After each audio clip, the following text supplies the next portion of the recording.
వీక్షకులకు స్వాగతం, నమస్కారం. పులివెందుల పిల్లి యలహంక ప్యాలెస్లో కూర్చుని ట్విట్టర్లో ఒక చేటభారతం రాశాడు. అది ఆ వక్రాక్షిలో వచ్చిన ఆర్టికల్ ఏముంటుందో దాన్ని తీసుకొచ్చి ఇక్కడ కాపీ పేస్ట్ చేశారు.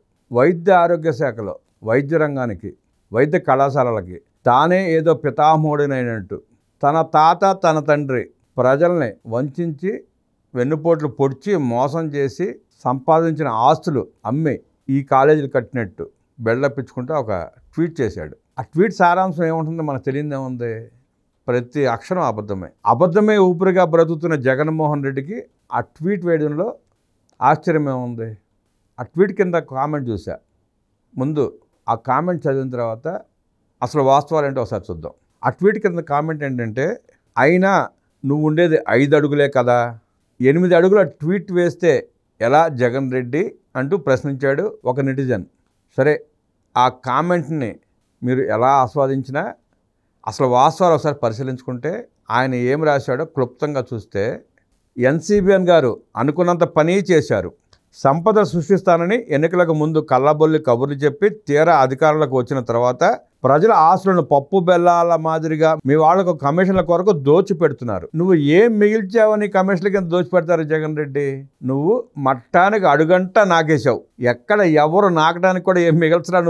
నువ్వు నాకేసిన బొక్కలను పూడ్చుకుంటూ రావడానికి కూడ ప్రభుత్వానికి తలమునకలై పనిచేస్తున్నా ఆ బొక్కలు పోడట్లా ఇంకా సిగ్గు లేకుండా ట్వీట్ చేస్తావు నువ్వు. ఈ ట్వీట్ సారాంశం ఏంటంటే, నేను ముఖ్యమంత్రి కాకముందు రాష్ట్రంలో 1923 నుంచి 2019 వరకు మొత్తం ప్రభుత్వ మెడికల్ కాలేజ్ ఇంకా 11 మాత్రమేనని, పద్మావతి అటానమస్ కాలేజ్తో కలిపి 12 మాత్రమేనని, నేను వచ్చాక మాత్రమే 17 మెడికల్ కాలేజీలు తీసుకొచ్చానని చెప్పి సొల్లు పురాణం రాసుకొచ్చాడు. జగన్మోహన్ రెడ్డి రాసిన సొల్లు పురాణానికి మనం సమాధానం చెప్పాలి కదా. మిగతా అంతా చదివితే అంత సోదే, అక్కడ ఏమీ లేదు. ఇప్పుడు నేను చెప్పిన విషయాల మొత్తం చుట్టూ తిరిగితే జగన్మోహన్ రెడ్డి చెప్పదలుచుకుంది ఏంటంటే, నేను అద్భుతంగా పరిపాలన చేశాను, రాష్ట్రానికి లక్షల కోట్ల రూపాయల పెట్టుబడులు తీసుకొచ్చాను, ప్రజల జీవన ప్రమాణాలు అద్భుతంగా ఉన్నాయి, సంపద సృష్టించాను, 12 లక్షల కోట్ల రూపాయలు అప్పులు చేశాను, కాబట్టి నాకంటే సమర్థుడైన ముఖ్యమంత్రి గతంలో లేరు, నేనే సమర్థుడిని అంటూ సొల్లు చెప్పే ప్రయత్నం చేశాడు. దీనికి సమాధానం చెబుదాం. నువ్వు చేసిన అరాచకాలకి, నువ్వు చేసిన పాపాలకి, నువ్వు చేసిన దోపిడీలకి, నువ్వు చేసిన దుర్మార్గాలకి, నువ్వు లిక్కర్ స్కామ్ చేసి లక్షల మంది ఉసురు తీసుకున్న పాపానికి నిన్ను ప్రజలు దవ్వడంట చాచి కొడితే ఓడిపోయి గింగరాలు తిరిగి పడిపోయి మతి భ్రమించి మరునాడే ఉండవల్లి నుంచి యలహంక పారిపోయావు. ఇప్పుడు ఆ యలహంక ప్యాలెస్లో అండర్గ్రౌండ్లో కూర్చుని ట్వీట్లు వేస్తున్నావు. పులివెందుల పిల్లి ఎమ్మెల్యే గారికి చెప్పదలుచుకుంది ఏంటంటే, నువ్వే ఏదో మెడికల్ కాలేజీల కోసం కలలు కన్నట్టు, నువ్వే ఏదో దానికోసం పని చేసినట్టు బిల్డప్లు ఇవ్వడం ఆపు. నీ బిల్డప్లు చూసే పరిస్థితి ప్రజలకు లేదు, ఓపిక లేదు. ప్రతి పార్లమెంట్ నియోజకవర్గంలో మెడికల్ కాలేజీ ఉండాలి అనేది కేంద్రంలో మా ఎన్డీఏ ప్రభుత్వం తీసుకున్న విధానం. ప్రధాని మోదీ గారు ఇచ్చిన పాలసీ, కేంద్రం పాలసీ ప్రకారం 60% నిధులతో మెడికల్ కాలేజీలు కడుతోంది. కేంద్ర ప్రాయోజిత పథకం కింద ఒక్కో కళాశాల ఏర్పాటుకు 195 కోట్ల రూపాయల చొప్పున కేంద్రం రాష్ట్రానికి ఇస్తోంది. ముందు నువ్వు నీ బిల్డప్లు ఆపు. పక్క రాష్ట్రం తెలంగాణ కేంద్రం నుంచి 17 మెడికల్ కాలేజీలకు అనుమతులు తెచ్చుకుంటే అవినాష్ రెడ్డి బెయిల్ కోసం సాగిలపడి, అదే నువ్వు నీ చిన్నాన్న వైఎస్ వివేకానంద రెడ్డి మీద గొడ్ల వేట్లు వేపించి పరలోకాన్ని పంపించావు కదా, ఆ సంఘటనలో పాల్గొన్న స్క్రీన్ ప్లే చేసిన అవినాష్ రెడ్డి బెయిల్ కోసం కేంద్రానికి పరిగెత్తి సాగిలపడి కేవలం 5 మెడికల్ కాలేజీలకు మాత్రమే అనుమతి తెచ్చావు. రాష్ట్రానికి శాపంగా మారావు నువ్వు. 17 కొత్త వైద్య కళాశాలల ఏర్పాటుకు 8,480 కోట్ల రూపాయలు అవసరమైతే నువ్వు ఎంత ఖర్చు పెట్టావు? కేవలం 1,451 కోట్ల రూపాయలు మాత్రమే ఖర్చు పెట్టావు. అంటే నువ్వు పెట్టిన ఖర్చు వల్ల కనీసం 20% పనులు కూడా కాలేదు, పనులు పూర్తి చేయలే. నువ్వు కేంద్రం ఇచ్చిన డబ్బులు దారి మళ్లించి నీ తాడేపల్లి ప్యాలెస్ బీరువాలోకి పంపించుకున్నావు. ఆ కాంట్రాక్టర్లకు చెల్లింపులు చేయకపోవడంతో ఆ బిల్డింగ్ పనులు మొత్తం ఆగిపోయినాయి. మట్టి పని చేపించావు, కాంపౌండ్ వాల్స్ కట్టించావు.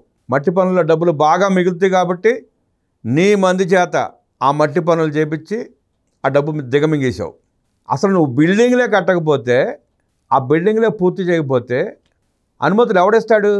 ఎలా ఇస్తారు? 17 మెడికల్ కాలేజీలు నువ్వు పూర్తి చేసేస్తే బెంజ్ సర్కిల్లో బ్యాండ్ మేళం పెట్టి హడావుడి చేసేవాడివి.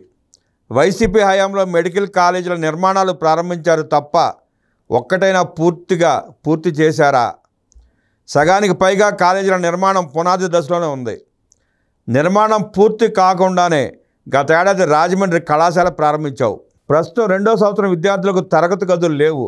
తాత్కాలిక భవనాల్లో తరగతులు నడపాల్సిన పరిస్థితి నెలకొంది. నువ్వు చేసే సగం పనులతో విద్యార్థులు ఇబ్బందులు పడుతున్నారు. నీ అసమర్థ చేతగాని దద్దమ్మ పాలన వల్లే 5 మెడికల్ కాలేజీలకు ఎన్ఎంసీ అనుమతి నిరాకరించిన సంగతి చెప్పకుండా మా మీద బురద వేస్తే ఎలా సైకో జగన్ రెడ్డి? ఎన్ఎంసీ అడిగిన అనేక ప్రశ్నలకు నీ ప్రభుత్వంలో నువ్వు సమాధానం ఇవ్వలేదు. కనుకే జూలై 15, 2024 నేషనల్ మెడికల్ కౌన్సిల్ నీ ప్రభుత్వంలో ఇచ్చిన తప్పుడు సమాచారం వల్ల జూన్ 24, 2024 ఎన్ఎంసీ జరిపిన తనిఖీల్లో ఇప్పటికీ నిర్మాణాలు పూర్తి కాలేదని, వైద్య బోధన సిబ్బంది కొరత 64% పైనే ఉందని, బ్లడ్ బ్యాంకు అనుమతులు లేవని తేల్చింది. బోధకులు మౌలిక సదుపాయాల కొరత ఉందని పేర్కొంటూ అనుమతులు నిరాకరించింది. ఈ పనులు పూర్తి కావాలంటే మరో 30 నెలల సమయం పడుతుందని ఎన్ఎంసీ తేల్చింది. ఎన్ఎంసీ ఇచ్చిన నోటీసులకు సమాధానం చెప్పలేకపోయారు. భవన నిర్మాణాలు పూర్తి కాలేదు. కాంట్రాక్టులకు డబ్బులు ఇవ్వకపోవడంతో వాళ్ళు మధ్యలో వదిలి వెళ్ళిపోయారు. ఇది తమరు చేసిన ఘనకార్యాలు. ఇది నీ నిర్వాకం. ఇది నీ అసమర్థత. ఇక నువ్వు చెప్తున్న పులివెందుల వైద్య కళాశాల గురించి నువ్వు ఎంత దద్దమ్మవో చెప్పే ఘటన ఇది. కనీసం నీ సొంత ఊరిలో పెట్టిన కాలేజీకి ఎల్ఓపి కూడా తీసుకోలేని దద్దమ్మవి కూటమి ప్రభుత్వాన్ని అంటావా?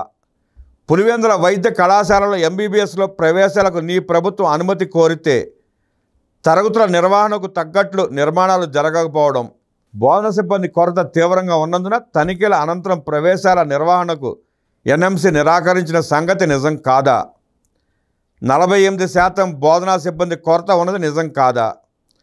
మెడికల్ కాలేజీ నిర్మాణం పూర్తి కాలేదు. 48% బోధనా సిబ్బంది లేరు. బోధనా సిబ్బంది మౌలిక సదుపాయాలను వెంటనే సమకూర్చే అవకాశం లేనందున పులివెందుల కళాశాలకు అండర్టేకింగ్ ఇచ్చే పరిస్థితి రాష్ట్ర ప్రభుత్వానికి లేదు. ఇదే సమయంలో మిగిలిన మదనపల్లి, ఆదోని, మార్కాపురం కళాశాలల్లో అసలు కనీసం బిల్డింగుల నిర్మాణం కూడా జరగకపోవడంతో అసలు తరగతులు ప్రారంభమయ్యే అవకాశాలు లేవు. మెడికల్ కాలేజీల కోసం కేంద్ర ప్రభుత్వం ఇచ్చిన నిధులు మింగేసి కనీస పనులు కూడా చేయకుండా ఏమీ తెలియని నంగనాచిలాగా ఇప్పుడు బెంగళూరులో కూర్చుని కబుర్లు చెప్తూ విష ప్రచారం చేస్తున్నావు. అసలు అక్కడ సరైన బిల్డింగులు, బోధనా సిబ్బంది, మౌలిక సదుపాయాలు ఉంటే కదా కేంద్రం అనుమతులు ఇవ్వటానికి. టీడీపీ ప్రభుత్వంలో వైద్య రంగానికి 4% బడ్జెట్ కేటాయించి ఖర్చు చేస్తే దాన్ని 1% తగ్గించిన నువ్వు వైద్య రంగం గురించి మాట్లాడుతున్నావా? ఆయుష్మాన్ భారత్ కింద కేంద్ర ప్రభుత్వం ఇచ్చిన నిధులని దారి మళ్లించిన నువ్వు వైద్య రంగం గురించి చెప్తున్నావు. కరోనాలో ఆంధ్రప్రదేశ్లో లక్షల మంది చనిపోతే ప్రతి ఒక్కరికి 50,000 ఇవ్వాలని కోర్టు చెప్పినా ఇవ్వకుండా పారిపోయిన నువ్వు వైద్య రంగం గురించి చెప్తున్నావు. కనీసం ఆక్సిజన్ సిలిండర్లు కూడా ప్రజలకు అందుబాటులో ఉంచక వేల మంది చనిపోవడానికి కారణమైంది నీ అసమర్థ పాలన. వైద్య రంగంలో టీడీపీ తెచ్చిన 33 పథకాలు రద్దు చేశావు. గిరిజనులకు ఉపయోగమైన ఫీడర్ అంబులెన్స్లు ఎత్తేసావు. నువ్వు కూడా వైద్య రంగం గురించి మాట్లాడుతున్నావా జగన్ రెడ్డి? హాస్పిటల్ నిర్మాణం పేరిట నువ్వు లోన్లు తెచ్చిన 5,000 కోట్ల రూపాయలు నువ్వు ఏం చేశావు? ఏ బొక్కసంలో దాచావు? అది చెప్పు ముందు ప్రజలకి.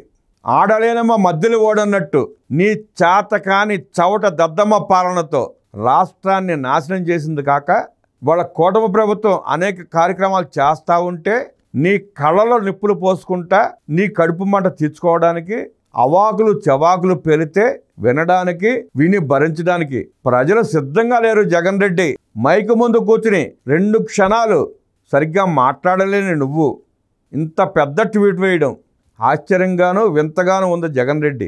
ఇప్పటికైనా నీకు స్క్రిప్ట్లు అందించే ఆ భజనగాళ్ళను మార్చుకో, లేదంటే భవిష్యత్తులో మాట్లాడటానికి కూడా ఏమి ఉండదు.